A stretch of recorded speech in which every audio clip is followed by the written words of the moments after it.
What's up, my fellow flame folk? Austin here, feeling super inspired after last night's New York user group. I figured I would take the time to just make a quick little comp tip, if you will. So let's dive in. I'm sure most of you have seen the legendary Logic Academy Beauty Techniques in Flame by Andy Milkis, where he showed off a super cool technique where he took croc skin and he ripped the texture from it and applied that to the plate with such elegance. And I believe I've recreated that exact setup here.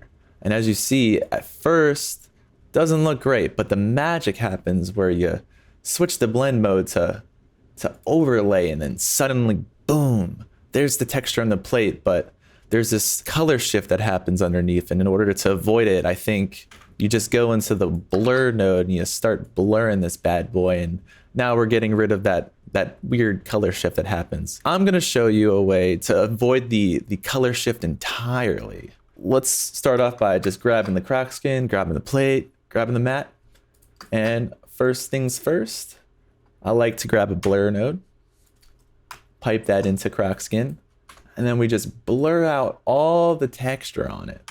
Then we grab a negative, pipe that into the blur. Then we grab a comp node, and we comp the croc skin over the negative. Open up the comp node. We set the transparency to 50. What am I doing? I'm creating a high pass.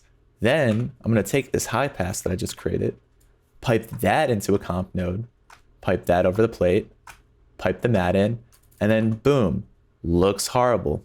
I know, but here's where the magic happens. We change the blend type from Flame to Photoshop and the blend mode from normal to linear light.